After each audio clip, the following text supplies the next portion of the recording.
Então, vamos falar hoje sobre o hipotálamo. Para dar continuidade aos contextos sobre o comportamento e o cérebro, a primeira parte que nós temos que compreender é o nosso hipotálamo. O hipotálamo é essa região onde está destacada de laranja na imagem. Ele fica localizado no diencéfalo sobre o tálamo e tem a função de regular nosso metabolismo e nosso sistema endócrino. E também ele controla o sistema límbico e o sistema autônomo do nosso organismo. Sendo assim, ele controla também as funções de fome, sono, sede, diurese e também ele regula as temperaturas e as substâncias do nosso organismo. Então a gente vê que o hipotálamo ele é um regulador do nosso organismo e ele também faz parte dos comportamentos emocionais que nós temos. Então, se você está triste, está feliz, tem a ver com o hipotálamo. Se você também estiver com fome, sede, tem a ver com o hipotálamo. É o hipotálamo que está emitindo aquelas informações. Essa é a hipófise. A hipófise, também conhecida como glândula pituitária, ela tem a função de secretar hormônios para glândulas e controlar glândulas como a tireoide, a gonoma e a glândula adrenal. Então a gente vê que a hipófise ela tem esse funcionamento de secretação de hormônio, mas essa secretação também é regulada pelo nosso hipotálamo, que ele regula os hormônios que são liberados por essa parte do nosso cérebro que é a hipófise. A amígdala. A amígdala é uma formação de neurônios que se formaram em esferas de massa cinzenta que fica localizado nos dois hemisférios do nosso cérebro, no hemisfério esquerdo e no direito, e ele se localiza na têmpora. A função da amígdala é as respostas emocionais, ou seja, emitir respostas emocionais de acordo com as nossas interações. Caso sejam interações que sejam reforçadoras, positivas, obviamente vai ter uma função de emitir informações de alegria. Já se for uma interação aversiva, a nossa amígdala ela irá emitir o comportamento de fuga e esquiva, como resposta ao medo. Então a gente vê que a amígdala é uma resposta emocional aos nossos comportamentos e interações com o ambiente. Então, essas são as três partes que nós devemos compreender, que é a hipófise, hipotálamo e a amígdala. Esse conjunto faz com que compreendamos mais sobre os nossos comportamentos emocionais, para se compreender os comportamentos ansiosos. Agora eu vou adentrar para que vocês compreendam o contexto de comportamentos ansiosos.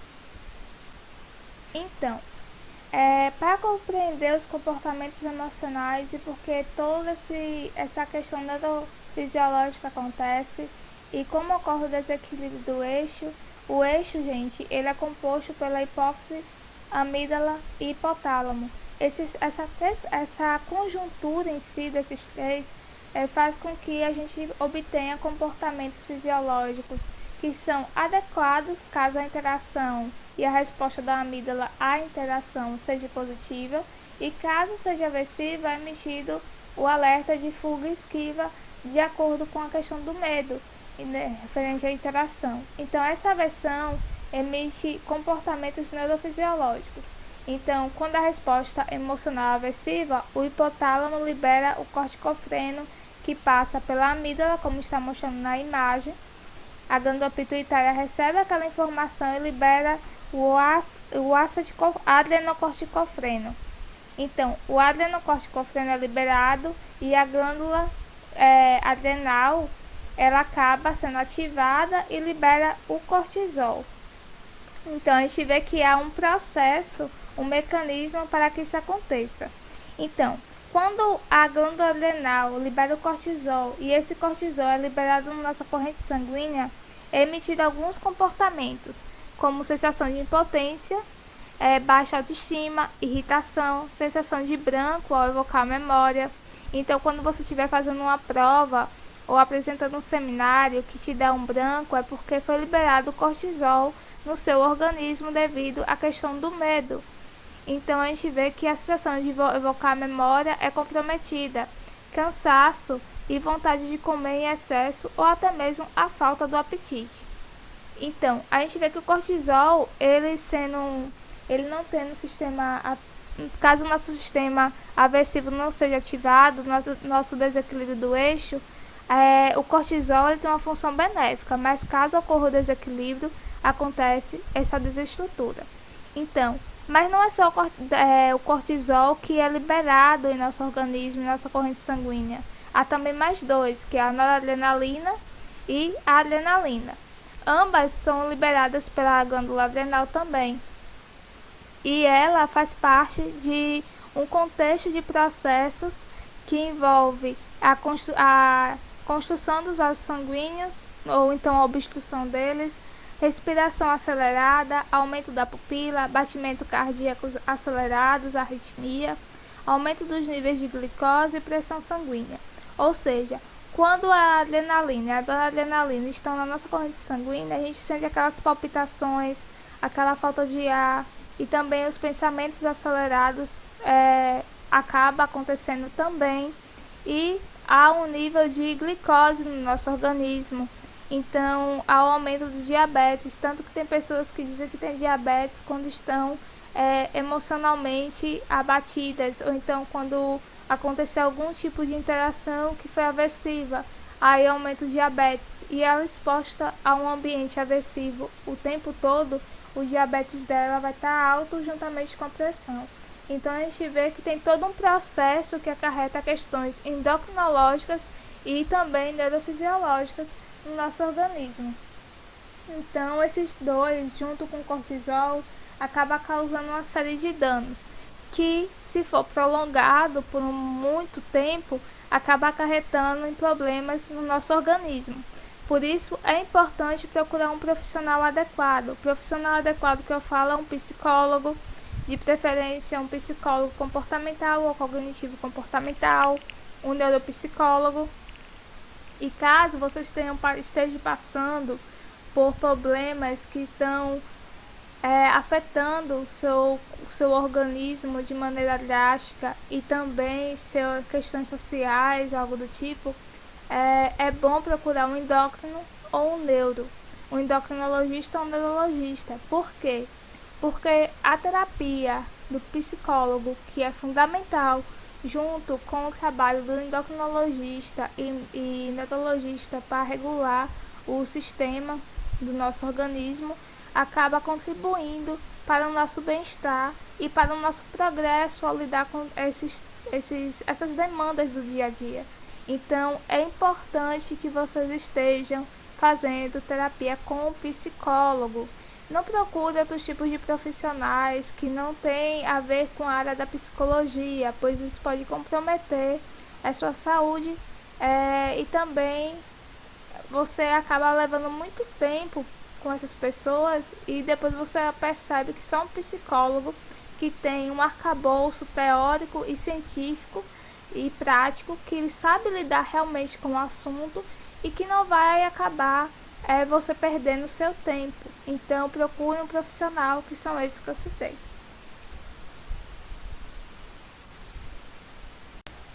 Então, evolução e medo. A gente sabe que na história da nossa evolução, da evolução da nossa espécie, nós passamos por diversos tipos de ambientes que foram de agressivos a moderados e tudo mais, mas que colaboraram para a nossa evolução. Então a gente vê que em certos períodos históricos o homem ele teve que lidar com algumas problemáticas, como viver em um ambiente hostil à natureza, onde ele tinha diversos predadores.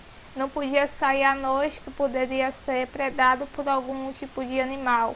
E tudo isso acarretou em que eles ficassem nas cavernas, onde tinha uma única saída, porque isso então diminuía os níveis de medo e não liberaria tanto o instinto de fuga e esquiva nesse momento. Era tipo uma proteção.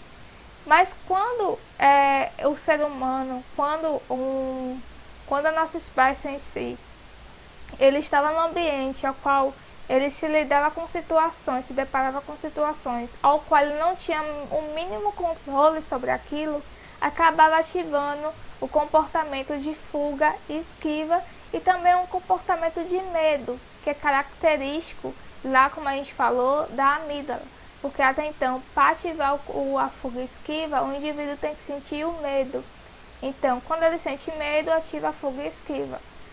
Então, isso serviu para a nossa evolução, para que a gente se protegesse, mas que atualmente, no contexto que a gente está agora, o qual é uma estrutura completamente diferente, a gente não passa mais pelas mesmas situações que a nossa espécie passou um dia.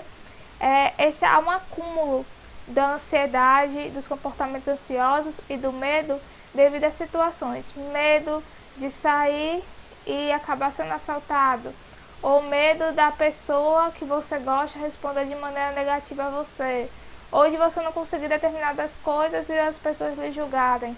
Todos esses processos, essas cobranças sociais e culturais que nos acometem, acaba acarretando no comportamento ansioso, nesses comportamentos neurofisiológicos. Então, saber lidar com esses comportamentos neurofisiológicos é importante, mas você só vai conseguir trabalhar todos esses contextos se você procurar um profissional, que é o psicólogo, como eu já falei. Caso a situação esteja muito evoluída para você esteja se deparando no hospital, faça terapia e procure um neuro ou um endocrinologista. Então, fica aí nossa dica. O aspecto evolutivo foi importante, mas atualmente acarretou num contexto completamente diferente, onde a gente hoje em dia não se depara mais na natureza, tendo que lutar, sobreviver literalmente. Hoje nossos perigos e nossos medos são outros, e tudo isso acarreta como a gente se comporta, porque até então a gente não sabe lidar muitas vezes com o atual, porque com a parte filogenética que está na nossa carga filogenética, a gente sabe lidar porque é um contexto já evolutivo, está intrínseco. Então, esses comportamentos têm que ser trabalhados, e para trabalhar eles tem que ser um profissional. Eu recomendo para vocês o filme A Guerra do Fogo, que é para vocês compreenderem mais sobre esse contexto de medo e também do contexto evolutivo. Tem um outro filme que fala também sobre emoções, que eu vou estar deixando aqui na descrição, que eu esqueci agora o nome. Na descrição vai estar constando os artigos que embasaram esse vídeo, como também uma dica de leitura. Então, fica aí nossa dica. Obrigado por terem ficado conosco até esse momento. Siga nossa página no Instagram, nós também estamos com a página no Facebook e um canal no YouTube. Então, se vocês puderem estar dando essa força, a gente agradece. Caso eu tenha falado algo que ficou incoerente, ou que vocês não compreenderam, ou que precise de correção, é só postar no nosso direct que eu vou estar respondendo e corrigindo no próximo vídeo. Agradeço a todos, muito obrigado, tchau!